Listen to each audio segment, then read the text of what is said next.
Hello and welcome to today's Amazon Web Services webcast, AWS Services Overview. Before we begin, I would like to walk the audience through a couple items. On your screen, you will see a question pod. Please submit your questions for our presenters at any time during the webcast, and we will try to address them in the live Q&A session at the end of the presentation. Today's webcast is being recorded, and we will send you a follow-up email with the URL to the recording once we verify the recording quality, as well as a link to the presentation deck. Presenting today is Scott Ward, Solutions Architect with Amazon Web Services. Based out of Seattle, Washington, Scott is part of a team that supports AWS's global network of technology and consulting partners.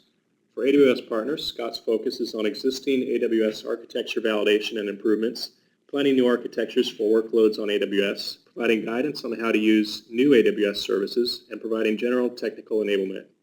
Scott has a deep background in supporting, enhancing, and building global financial solutions to meet the needs of large companies, including many, many years supporting the global financial systems for Amazon.com.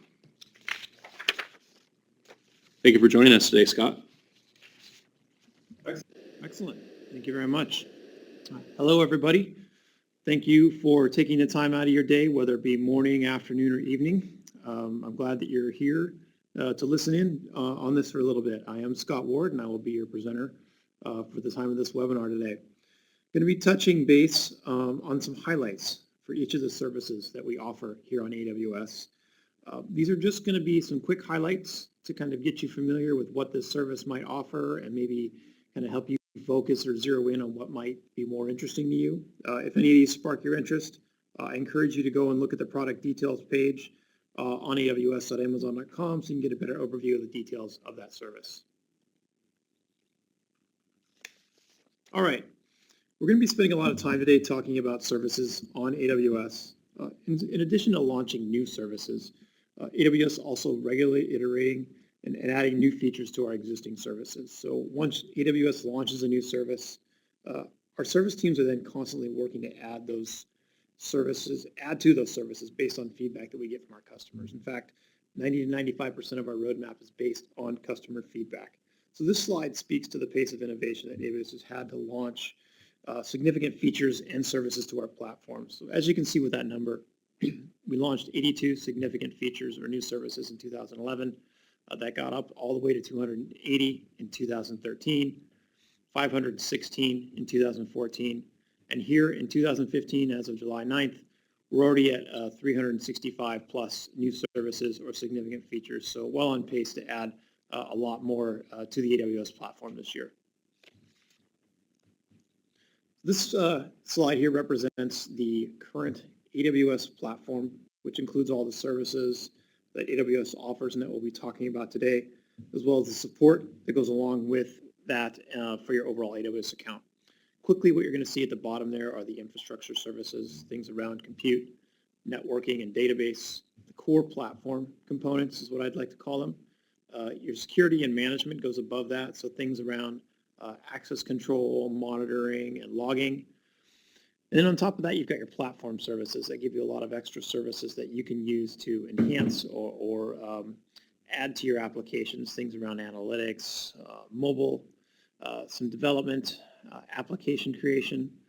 There's management tools around queuing, email, things like that. There's enterprise applications. There's hybrid cloud management components. We've got the entire AWS Marketplace giving you some extra software you can run in your account. And then a whole section on technical and business support. So a very broad platform that gives you complete coverage while you're using AWS. So in addition to the services that AWS offers, there's the AWS Marketplace that I just mentioned. This gives you a broad variety of standalone solutions or solutions that interact with AWS services. So with the Marketplace, you can search for software solutions covering a broad range of categories. You can launch those solutions directly from the Marketplace into your AWS account so you can start using them. With these Marketplace offerings, you get to take advantage of things like flexible hourly pricing, as well as all the licensing and support that goes with that product. All right, well, let's get started and dive into all the AWS services. We've got a lot to talk about today. We'll start out with the compute section. And it all starts with EC2. This is one of the services that serves as the foundation for a lot of the other AWS services, as well as a lot of the customer workloads and applications. So EC2 allows you to create virtual machines that you have complete control over. You can run a Windows or a Linux operating system. And on top of that, you can really run whatever software you want on top of that operating system. You get to install the software. You're the root administrator. You're the root owner of the account. You get to govern what runs on the EC2 instance as well as who can access the EC2 instances. The instances start quickly and they can be turned off when they're not needed. And there's many different instance types to choose from depending on your needs, whether it be around CPU, memory, storage, networking, or other features like a graphics processing. You also have the ability to scale your EC2 instances based on your needs. You can either add more EC2 instances, or you can even change the configuration of your existing EC2 configuration if you need more CPU or RAM based on the current workload that you're running. Next, we have auto-scaling. We talked about adding more compute resources just a moment ago. Auto-scaling integrates directly with EC2 and is a feature of the overall EC2 service. With this feature, you can tell AWS how your infrastructure should react to certain metrics. And you can base this off metrics that you're tracking in CloudWatch, which we'll talk about in just a little bit. Or you can even use auto-scaling on your own if you're tracking metrics independent in your own monitoring solution.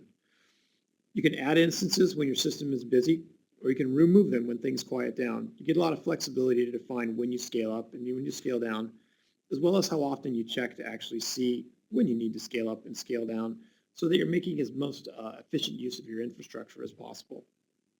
You can also create what we call self-healing infrastructure with auto-scaling. So you can define what you call a minimum number of instances within your auto-scaling group.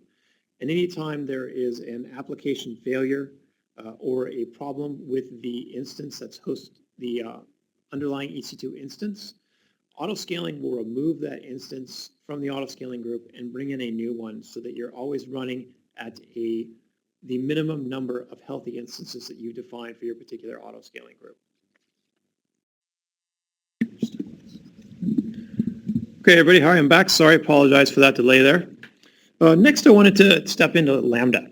Lambda is one of our newer services that's become quite popular and a lot of people talking about it. Lambda allows you to have code that runs in response to events or triggers. And as soon as that event or trigger happens, your code actually starts running within milliseconds of the event, giving the ability to really quickly react to those events. These events or triggers can be based on an AWS event, such as maybe an upload to S3, an update within your DynamoDB table, something coming in on your Kinesis stream, or even as a backend to an API gateway. That event could also be something that happens within your own application. You don't have to have it tied to an AWS service. With Lambda, you get the ability to run code when you need it without having to pay for any of the infrastructure typically related to hosting or managing code that would be responding to an event. You simply write the code for your function and you give that to Lambda so it can be deployed and called when you need it. All right, next we have the EC2 container service. The EC2 container service is there to give you the ability to manage and deploy Docker containers on EC2 instances. So you've been able to deploy Docker containers on AWS for quite a while, but with ECS, you now have the ability to better schedule and manage your containers on your existing EC2 infrastructure. You can operate entire clusters or microservices running Docker containers without having to really install or operate or scale all the management components that typically go along with large clusters of microservices with containers. It's a service that's there for you to use with the existing infrastructure, so you're only going to be paying for the EC2 instances that you would use to support your containers, and ECS is just there to help you manage on top of that. Additionally, you can also use other services such as elastic load balancing to route traffic to your containers, or you can use elastic block storage to mount block storage volumes to your containers to support any needs you may have around storage. All right, speaking of storage, let's go and move into our storage and content delivery section and start it off with S3. S3 is one of our early services when we first got our start as AWS back in 2006. And S3 is our scalable object storage for the cloud. So when you talk about object storage, an object is a complete document or a log file or a backup file. With S3, you can store any number of objects that you want, and you can store objects as large as 5 terabytes in size. The objects can be secured to allow specific access, so you can configure who has access to your objects, whether you're going to make them available publicly or you're going to limit them to private access, and even which users in your organization you're going to limit that to. The objects that you store in S3, they can be encrypted. You can either use AWS provided encryption, or you can manage the encryption yourself and manage the encryption keys that go with that. It integrates S3. It integrates with many AWS services, so it gives you a lot of flexibility in being able to have S3 as kind of your centralized data store for your data and maybe your data processing pipelines. S3 has been architected for 4 nines of availability, as well as 11 nines of durability. And when we talk about durability, we really mean the likelihood that you are going to lose an object while it's stored in S3. Next, we'll talk about Glacier. Glacier is a very nice complement to S3. It's a great replacement for tape backup. So if you've been storing a lot of your data on tape, either on-site or off-site, Glacier may be a good option for replacing. I like to think of Glacier as really that service that's there to, I sleep better at night knowing that my data is backed up, even if I don't think I'll ever need it. It also has 11 nines of durability, just like S3. And it has direct integration with S3 through what we call lifecycle rules. So one of the cool things that I like about this is that you can have your data stored in S3. You can define a lifecycle rule that says, after a period of time, move my data into Glacier. It's still protected. It's at a cheaper storage level, and I can still get at it when I need to. And speaking of getting at your data, anytime you want to retrieve an object from Glacier, it'll be made available to you within 3 to 5 hours. So you can then take that data and use it for recovery or whatever purpose you're going to be using it for. All right, next we have Elastic Block Storage. Elastic Block Storage is our internet-attached storage for block devices for EC2. You create these block devices, you attach them to EC2, and from there you can really build whatever file system you want on those block storage volumes. It's a good fit for things that might be like a database or an application that requires a file system that needs to be very close to your application. It's also a good fit where you might be able to store a lot of data and you want to be able to move that data around, maybe between different EC2 instances, or you want that data to live on outside the life of an EC2 instance. Block storage devices are persistent. If an EC2 instance stops or is terminated, this data that's stored on that block device is still there. You can create snapshots of the data volumes, or you can move these data volumes from one EC2 instance to another. Simply detach them from one EC2 instance, attach them to another EC2 instance, and they're available to use on that new EC2 instance. When we talked about snapshots, you can use snapshots to create a backup of your data or a copy of your data that you may be using for another project. Perhaps you want to stand up a test environment using the same data. You could create a snapshot and then create a new volume with that same data on it. You could take those snapshots and copy them to another AWS region, perhaps to support a disaster recovery effort. You can also create these volumes in some different configurations. You can have them using magnetic spinning disks, or you can use solid-state drives. You can create volumes up to 16 terabytes in size. And you can also provision read-write throughput, or IOPS, for your storage volumes to support up to 20,000 IOPS, read-writes per second per volume. You can also encrypt the data that you're storing on block storage. Once again, you can either use AWS provided encryption, or you can use your own encryption techniques to encrypt the data on your block storage device. All right, next we have Storage Gateway. Storage Gateway presents itself as a virtual machine that runs in a data center, in your data center, and then sends backup data to AWS. It presents itself as an iSCSI device to the servers that are in your environment, and it looks like disks or a virtual tape library, depending on the configuration that you're using. It's a great way to take advantage of the AWS storage offerings and mixing that up with your on-premise infrastructure.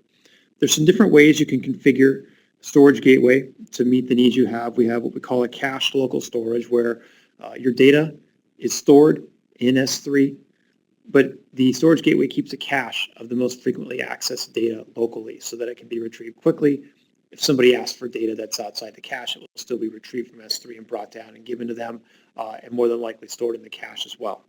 You can have regular snapshots to AWS, so you can have all your data stored on premise and schedule regular snapshots of that data to storage gateway so that they're backed up into AWS. Or you can even use it as a virtual tape library. You could even use your tape library software, point it at the storage gateway, and it will use either S3 or Glacier, depending on the way you want to archive your data and use the tape library. All right, next, import-export. If you have a need where you need to get a lot of data into or out of AWS, import-export's a great way to try and solve that problem. If you find yourself trying to upload hundreds of terabytes of data over a cable modem or a slow connection, the service is a great way to help out. You put your data on a hard drive, you send it to AWS, and then when it shows up to AWS, we connect it to our network, and we transfer the data to an S3 bucket or an EBS volume. And from there, it's there for you to use. You can also use this to get data out of AWS. If you have generated a lot of data and you need to get that, you need to send it to a customer, or you need to bring it back on site, import-export will also help you there. And it's not just for bulk data. A lot of people look at this as kind of a one-time data migration strategy. You can also use it for regular backups. If you're just going to take your backups from your on-premise data center and move them on a regular basis, it's also there to support you as well. And then CloudFront. CloudFront takes advantage of 52 edge locations that we have dispersed around the globe. CloudFront is there to support a global content delivery network.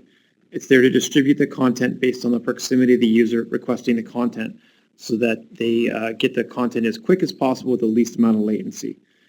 Results in a lot higher transfer speeds for your customers, and they're able to get the information they want more fast. It's great for things like static or dynamic content. And when I talk dynamic, I'm talking about videos or web pages that are generating the content based on the particular user that's coming in. And it supports not only downloads of information, but also uploads of information. So if you've got some web forms or a comment or a login box, you can actually use CloudFront to upload that information as well. Once again, providing the least amount of latency from the end user into AWS. It's a secure solution, so you can use SSL to protect and encrypt the data that's being transferred into CloudFront. And you have the choice of which edge locations that you want to make your content available to, allowing you to account for any maybe geographic restrictions that may be tied to your content. All right, next let's move on to the database family of AWS services.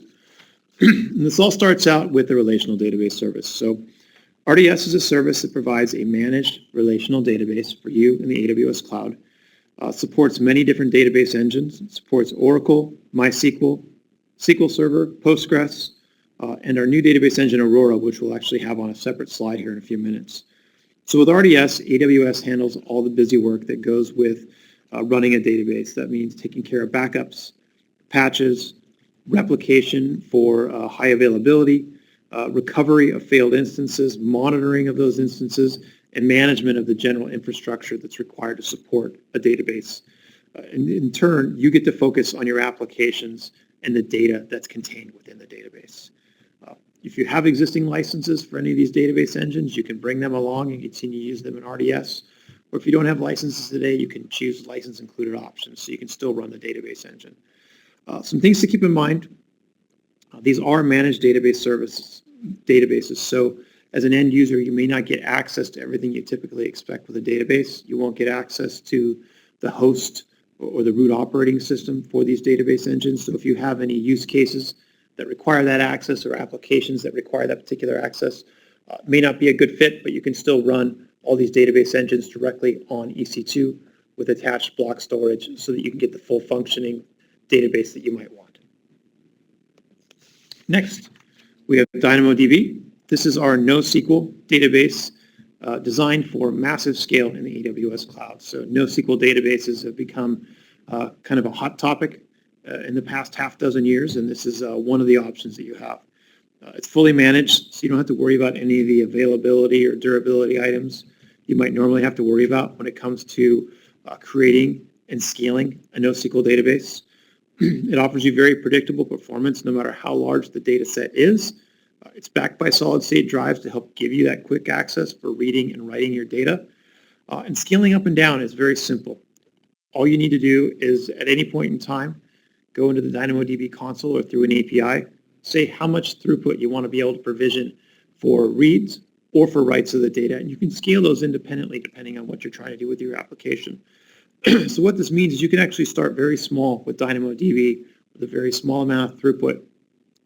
And as your usage of DynamoDB continues to grow, you can scale up for whatever you need. Next, we have Elasticache, and this is our managed caching service. Complements a lot of the other database services you've heard me talk about, or I will talk about. What it's there to do is it helps to improve the performance of web applications by allowing you to retrieve information from a fast managed in-memory cache instead of relying on what can be slower disk-based reads from a database, especially when you're going after the same piece of data multiple times. It supports the Memcache or Redis caching products. And with this service, you get the benefit of being able to run these proven caching technologies to support your application while also being able to take advantage of all the scaling and the infrastructure management that AWS provides to support this service. Next up, we have Redshift, and this is our managed data warehouse. It provides you a fast, fully managed warehouse, and you can achieve petabyte scale for less than $1,000 per terabyte per year with this solution. It supports ODBC and JDBC drivers, so any of the BI tools that you have today that you may be using to interact with your data warehouse, you can still use those to continue to interact with Redshift. Redshift operates in a cluster mode with a leader and one or many worker or compute nodes, and you can resize these clusters to be able to support the needs that you have for your data warehouse. If you have more data and a need for more throughput or faster response times, you can resize your cluster to have more nodes. Or if you are done with your data warehouse or you need to scale it down, you can ask for it to have less nodes, and you can resize your data warehouse that way. So it's very flexible to be able to move up or down depending on your demands. And with Redshift, all of the data in Redshift is backed by S3, both for initial data loads as well as backups. So you get the benefit of the availability and the durability of S3 that we've already talked about to be able to access and ensure that your data is kept safe.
Nope. Hey, everybody. We're going to move on to Aurora now, which is our Amazon-created relational database engine. This is a very exciting product. It was announced at our reInvent conference in November and made generally available to all AWS customers most recently. It's MySQL compatible. It's very scalable, and you can have up to 5 times the performance of a normal MySQL database, giving you an enterprise database that's just as easy to use as a normal open source database. It's highly available and durable, so it offers you we're offer greater than 99.99% availability. And we do this via replication of 6 different copies of data across 3 different availability zones. And then all that data is backed up continuously by Amazon S3. From a scalability perspective, you can have instances of up to 32 virtual CPUs, as well as 244 gigs of memory. You can also have 15 read replicas of this database, and you can have those distributed across 3 different availability zones within an AWS region in order to allow you to scale out your read capacity and take the pressure off of your master database. Storage you use on Aurora will also grow with you as you use it. You can store up to 64 terabytes of data, and there's no need for you to provision how much storage you initially want. You just launch Aurora, you start using it, and we will continue to provision storage to meet your needs as you grow. And then from a security perspective, just like all the other RDS deployments, you can deploy Aurora in your own virtual private cloud so that it's protected and you control the access. You can also encrypt all your data in transit to Aurora. Okay, let's go ahead and move on to the networking portion of our AWS services.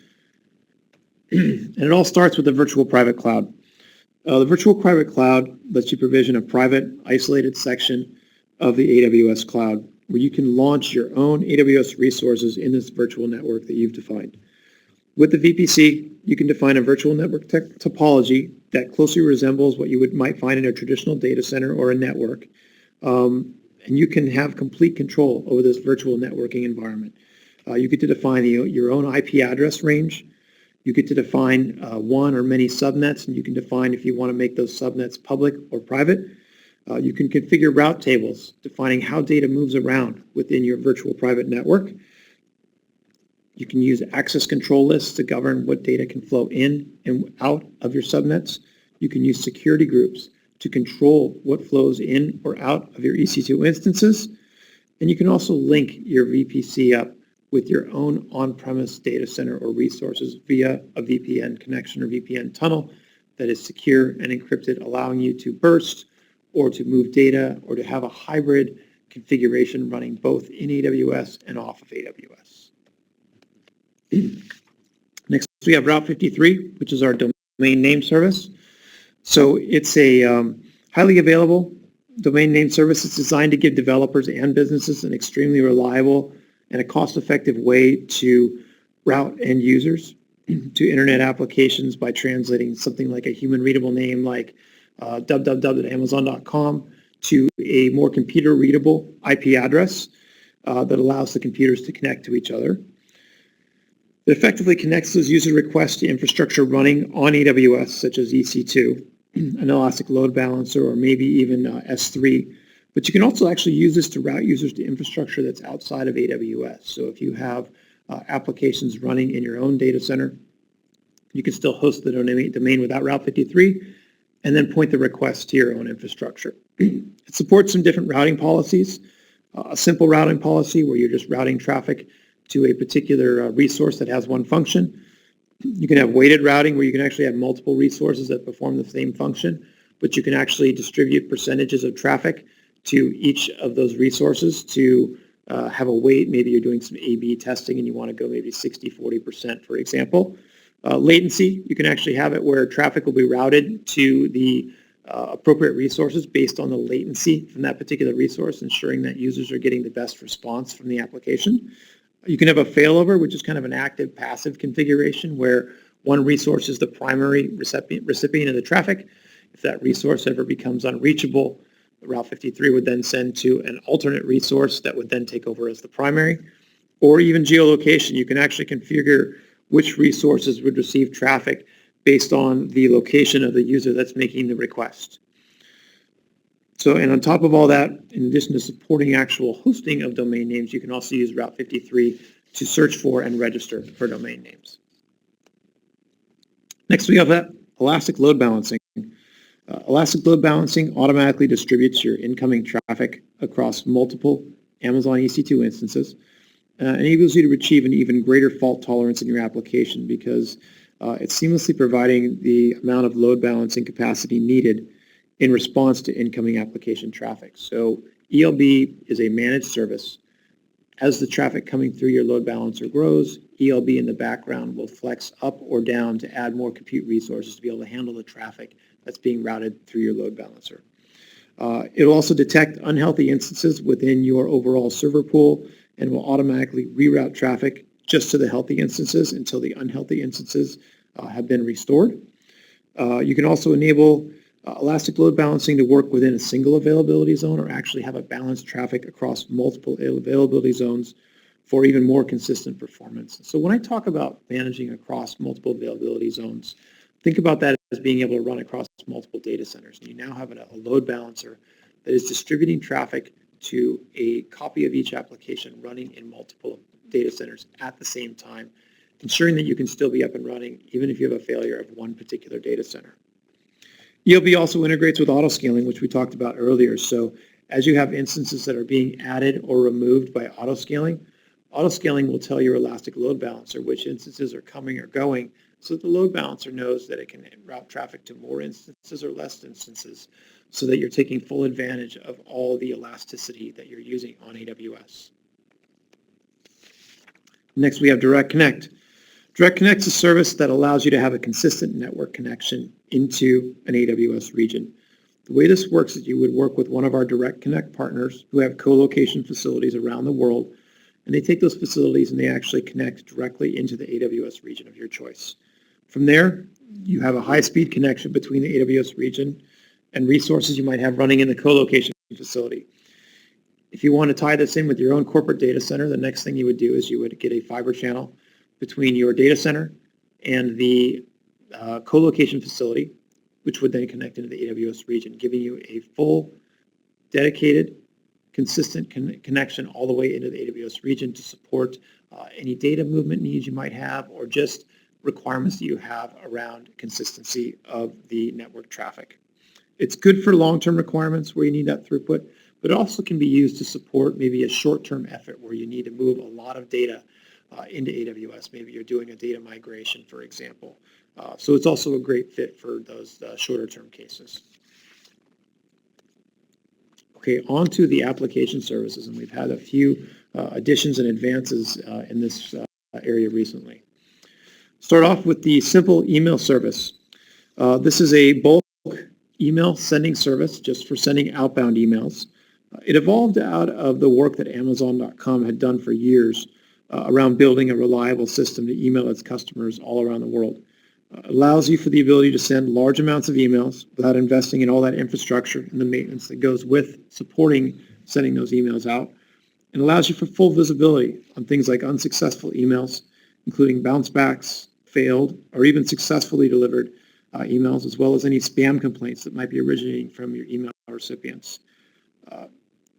Since we're filtering the email before it actually goes out, it helps to ensure that the internet service providers can actually trust the level of content that's originating from the Amazon email service, and it ensures a greater chance of delivery to your final recipients.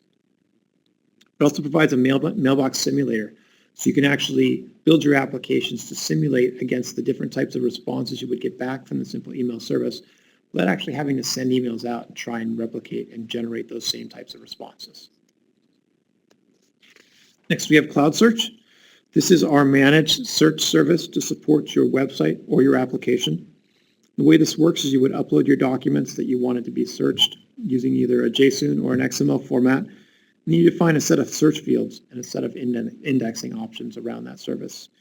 The service automatically scales to handle the initial scan and indexing of the data. And it also scales to be able to support all the queries coming through. So as you have increased queries against your cloud search, it will add additional infrastructure to be able to support those increased queries, being able to continue to provide fast response to your end users. It also supports 33 languages, and it has features such as highlighting, autocomplete, and even providing a geospatial search. The Simple Notification Service. This is a web service that makes it easy to set up, operate, and send notifications from the cloud. It provides developers with a really highly scalable, flexible, and cost-efficient capability to be able to publish messages from an application and then be able to immediately deliver them to subscribers or even to other applications. It's really designed to help make that web scale computing a lot easier for developers. So it gives you the ability to have a kind of a one-to-many model for sending notifications. So you can create a topic in SNS, and then you can have many subscriptions to that topic. And these subscriptions can do things like send email. They can push the notification to a queue. They can make a web service call over HTTP or HTTPS, or now they can even call a Lambda function that would take action based on the initial notification you've sent. Elastic Transcoder. This is our managed service that allows you to transcode your media files into the format that you need for playback on devices like a smartphone, a tablet, or even a PC. It's really great for where we maybe have a video streaming pipeline. You might have a case where you have initial content show up in S3. You can then use Elastic Transcoder to take that content and convert it into the format that you want. You can then store that content back in Amazon S3. You could even then use a CloudFront to be able to make that S3 content that you've transcoded available to users around the world with low latency. Simple Queue service. This is our managed hosting queue service for storing messages as they travel between different computers. It allows you to really have a distributed model where one computer can talk to another computer without having to have any knowledge of that actual computer. Developers can simply move that data between these components of their application that perform different tasks. They don't have to worry about losing messages or requiring each component to even be up or aware of the component that's sending it messages. It really makes you easy to kind of build an automated workflow. You can work in close conjunction with EC2 and some of the other AWS web services. And it really helps establish that bridge that allows different applications to talk to each other for tasks that they need to perform. And then Simple Workflow Service. This gives you the ability to build and run a distributed fault-tolerant application that might span multiple systems, could be cloud-based or on-premise or both. And it coordinates the flow of synchronous or asynchronous tasks so that you can focus on the business and the applications instead of really having to worry about all the infrastructure and the orchestration. So with the Simple Workflow Service, we AWS, we provide a lot of that piping for that asynchronous decoupled orchestration for both those cloud and the on-premise environments so that you can focus on your application. And AppStream. AppStream allows you to stream Windows applications from the AWS cloud. You do a lot of that heavy computational work and rendering work on the AWS and cloud, and then the data is streamed down to the end users. So it allows you to have a very complex application running on a device that normally would not be able to support the processing power required for your application. It also blocks users from having to perform long file downloads or time-consuming installations because all that data is streamed to them as they need it, and therefore they don't. What they need on the device is a very lightweight application to be able to support some basic interaction and just communication with the AWS cloud. It's also very secure because all the heart and the logic around your application is stored in the AWS cloud. It's not downloaded to the end user's device where it could be reverse engineered or stolen. It's stored in AWS where you get to use all the security and protection features that we offer up with AWS so that your intellectual property is preserved. Some use cases around this are CAD or 3D simulations where you don't have to download those large files anymore. Games where you might have an instant on experience because you're streaming the content.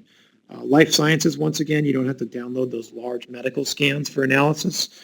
Or enterprises really can just help reduce some of the maintenance costs that go with deploying some of these larger, more complex workloads. And then API Gateway. This is a new service that we recently announced at our New York Summit. It's got a lot of people talking. It's got some very interesting use cases that I think we're going to see in the next few months. It's one thing to be able to create an API and to be able to take it and return back information, but it's another thing to be able to put all the additional components in place that really allow your API to run well under various types of workloads and also give you the information about how the API is performing. So API Gateway helps you to have a complete package around deploying and managing your API, whether it be running on the AWS cloud or even in your own data center. From a performance perspective, it uses our worldwide edge locations for the lowest possible latency for end users.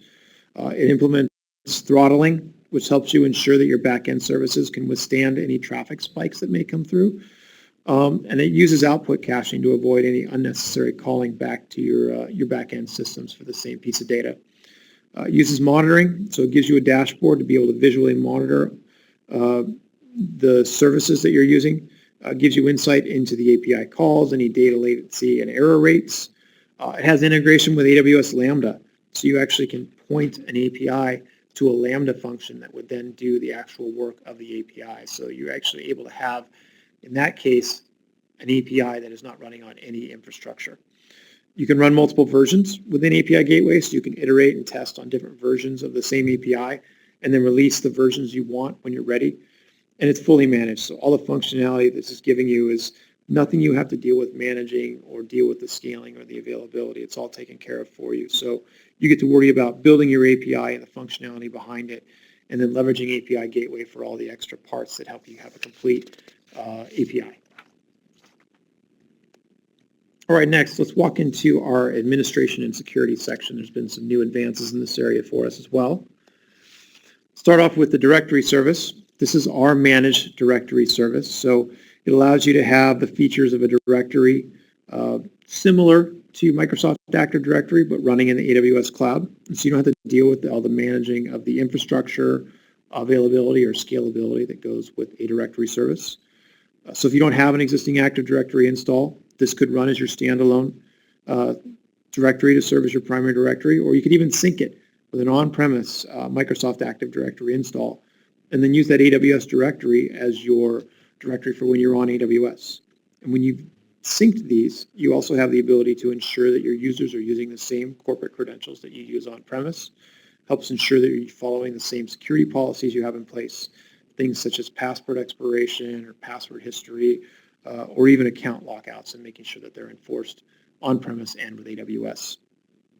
You can also join your EC2 Windows instances to the domain in the Active Directory, which allows you to access those instances using those domain security credentials that you may be using to administer Windows instances on-prem already.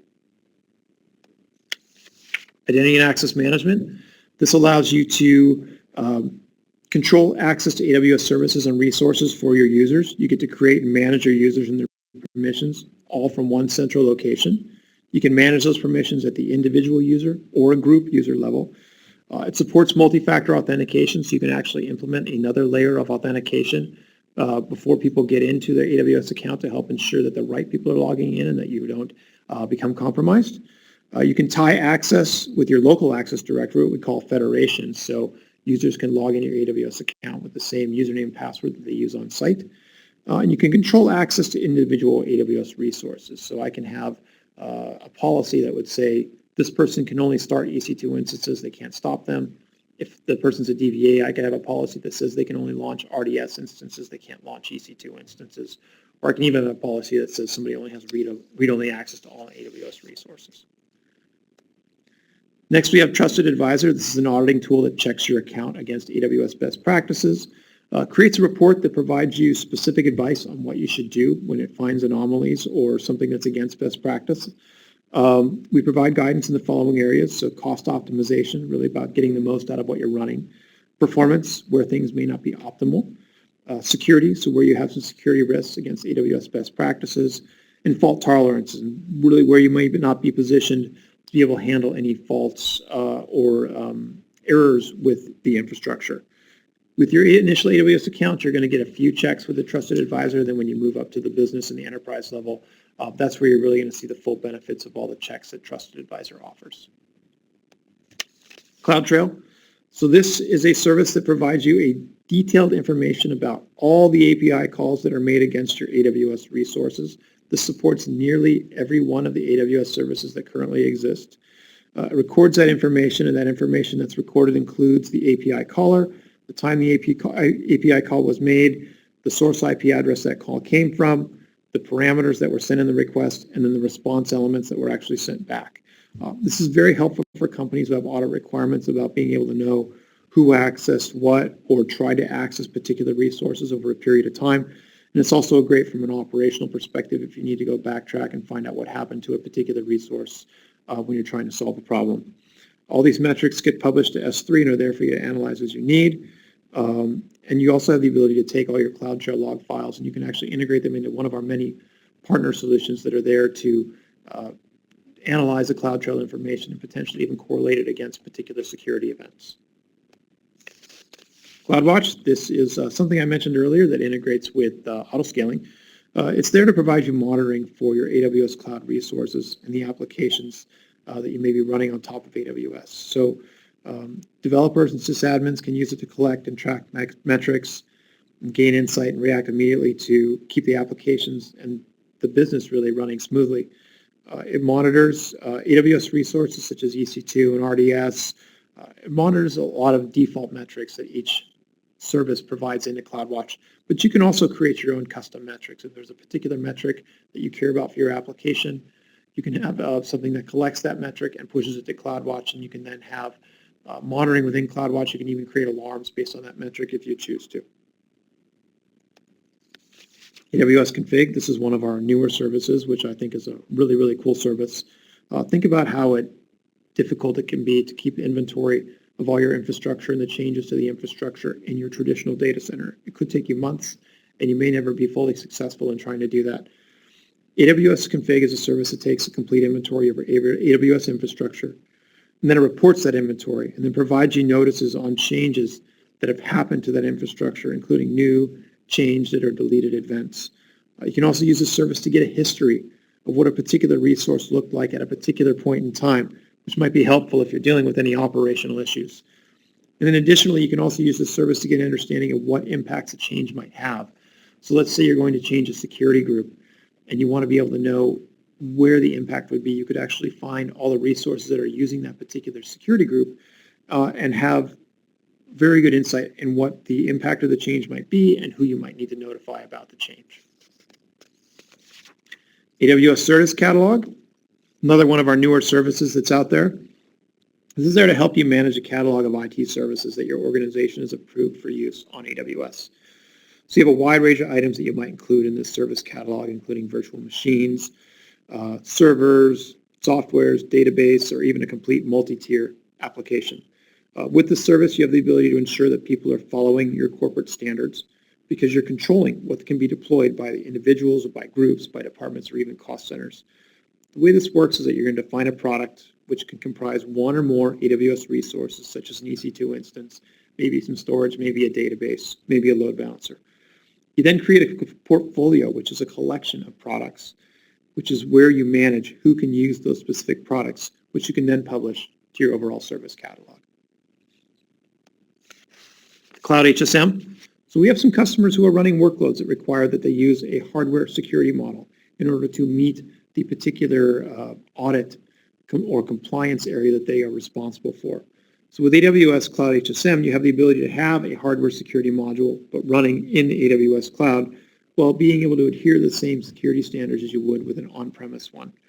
You get full control of this instance. You get full control of all the keys and all the cryptographic operations you need to perform.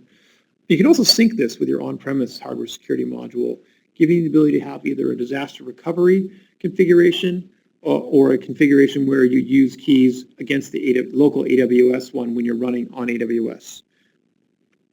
Not only can you integrate this with your own applications, but several of our other AWS services, such as Redshift and RDS, also support integration with the Cloud HSM so that you can ensure that the data that you're storing in these services is protected at the level that you need.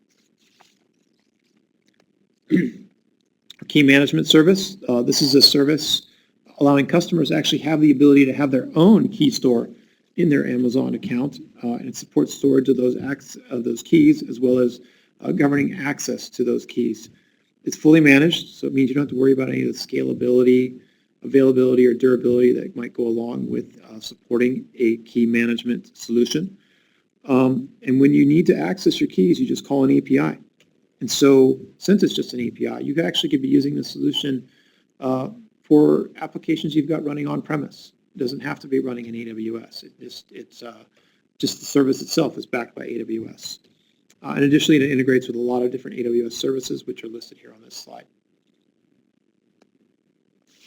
Okay, on to our deployment and management section. This has had many advancements or many additional services here in the recent past. Excuse me. Start off with Elastic Beanstalk. This allows people to quickly deploy and manage the applications they're running on AWS. includes support for many popular programming languages such as Java, .NET, Ruby, Python, PHP, and even Docker. The way this works is that you as an engineer, you work on writing and building your application. You upload that application to Elastic Beanstalk, and from there, Beanstalk handles all the instance provisioning and all the configuration, including adding things like auto-scaling, health checks, and load balancers for you. These resources get deployed in your AWS account. So once that deployment happens, you have full control of the environment and the resources that were created. You can SSH into the instances if you want to. You can go and change auto-scaling parameters if you don't like what was originally configured for Beanstalk. It's a way to get you up and running and quickly supporting a web application while still giving the ability to support what you ultimately want to happen on AWS.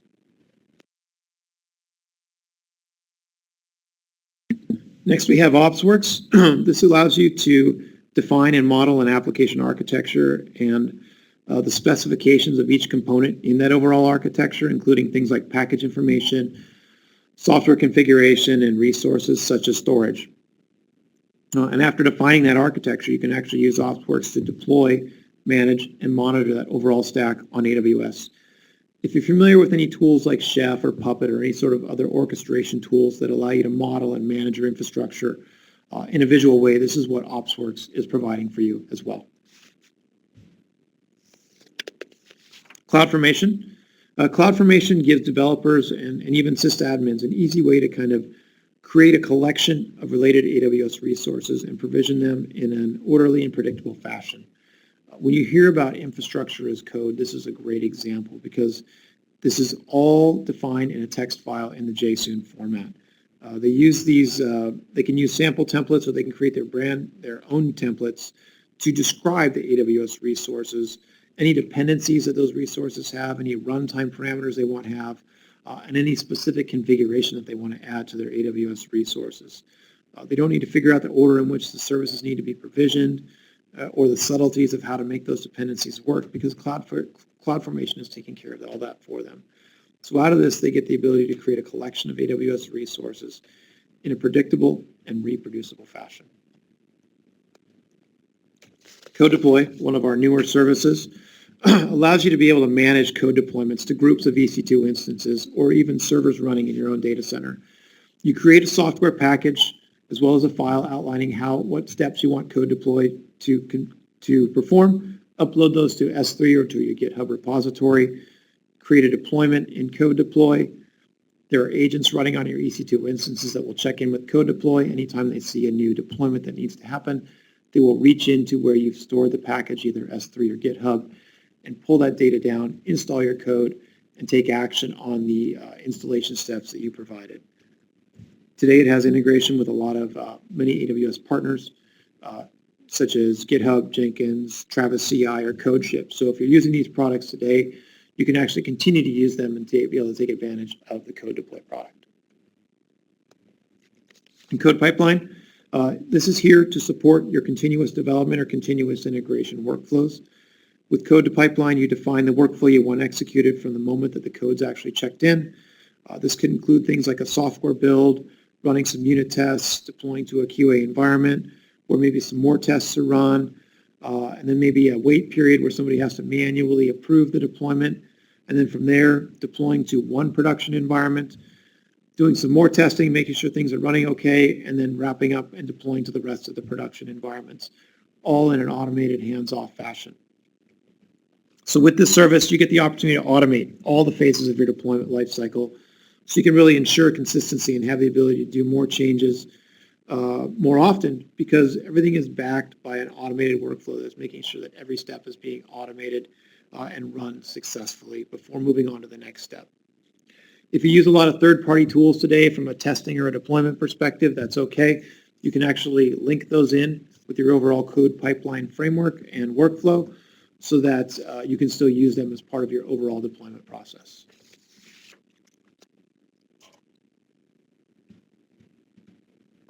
All right, next we have Code Commit, which is a managed service giving you a private Git repository on the AWS cloud. You would integrate with this the same way you would today if you were using a normal public Git repository. It uses S3 to store your code objects and DynamoDB to store the indexes of the objects. So you get the durability, availability, and scalability that comes with those services, and they're backing up your repository. All of the data is automatically encrypted once you store it in code commit. And there's no limit on the type of file or the size of the file that you actually are going to store in the code commit service. On to analytics. We're getting close here. Start off with, we're going to talk about EMR, Elastic MapReduce. So MapReduce is a way of dividing up work to process large amounts of data on a number of computers. Hadoop is an implementation of MapReduce, and EMR is a managed solution of Hadoop. It leverages EC2 for the various processing tasks that need to happen, but it's also integrated with S3, DynamoDB, and RDS to support where you're going to get your data from to do the processing for your MapReduce jobs. This is really part of that big data revolution that we've been seeing over the past few years. It allows you to take clusters of machines and apply them to analyzing large sets of data to arrive at a final outcome in a short period of time. So some things might be like log files from a fleet of web or application servers where you can take a lot of log files in and crunch through the data and get at the pieces of data that make the most sense and are most meaningful to you in a quick amount of time so that you can make some informed decisions in a time frame that's relevant to what's going on with your applications. Kinesis, this is our managed service for real-time processing of streaming data, and it works at any scale. So a good way to look at this is that think of a situation where you need to collect a lot of data quickly and then work on it later. A good example of this might be collecting data from a lot of different sensors. All those different sensors would be sending regular information about what they're seeing into Kinesis. Kinesis would be collecting all of that information and storing it on a stream where you can then have back-end processes that are pulling data off that stream and doing the necessary work against that overall data, potentially providing you with some sort of dashboard or regular reports on what the overall status is of everything that's sending data in. Data pipeline, this is our data workflow service. When you want to move a lot of data or move any data from one service to another, this helps you really model that and schedule what you want to happen. You can actually use this against many different AWS services such as S3, RDS, DynamoDB, EMR, Redshift, or you can even use it to access data in your own on-premise data stores. In addition to be able to just move data around, you can also do some data transformation as well to make it fit or work into the data service that it's about to send the data to. Machine learning, this is one of our newer services. Once again, it's based on the same machine learning technology that we've been using for years here at Amazon by a lot of our internal data scientists. And it really gives you access to machine learning technology without having to possess all the skills required to build out machine learning. With the service, you load in your initial data to the service where it takes that data and it builds a model of the data. Once that model is complete, you can use it to get predictions on what might happen with newer data that you've got coming into your application. And you can access this all via an API. And finally, we have enterprise applications. Start off with, we have Workspaces. Workspaces is a managed virtual desktop solution that runs in the AWS cloud. You can access documents and resources running on this virtual desktop via a client that's running on either laptops, an iPad, a Kindle, even Android devices, or even a zero-tier client. It runs in your own virtual private cloud, so you get the ability to secure those workspaces and control access to them. You can also connect your workspaces with other resources that you have either running in AWS or even in your own data center so that users have full access to any applications and data that they need to run in that virtual desktop environment. Next up, we have Workdocs, which is a fully managed enterprise storage and sharing service. So it gives you the ability to share documents with other people in your organization that you want to collaborate with. These collaborators can then make comments and mark up against that same document, which really eliminates the need for you to have to consolidate feedback from multiple documents that people have been commenting on. And you can also configure Workdocs to be able to sync data between your laptop and other computers so that your Workdocs content is available to you in multiple locations. And Workmail. This is our service providing a managed email and calendaring service. The service supports existing desktop and mobile email clients, including Microsoft Outlook. And you can also use a web browser or even a native iOS or Android email application to be able to access work mail. It's also integrated. You can integrate it with your existing corporate directory if you want to be able to control access keys for data encryption or even the location of where data is stored. And with this service, you get a lot of the benefits of a corporate email solution without the need to really manage all that infrastructure, configuration, and licensing that goes along with supporting an enterprise email solution. All right. And with that, I'm going to close up here with a few extra slides here. I want to first call out AWS reInvent. If you've already registered for reInvent, hooray for you. We're looking forward to seeing you there. AWS reInvent is sold out now, but if you're interested in learning more about how to navigate the cloud and how to grow your business, you can still register to view the live streams. We'll be showing live streams of our keynotes both on October 7th and 8th.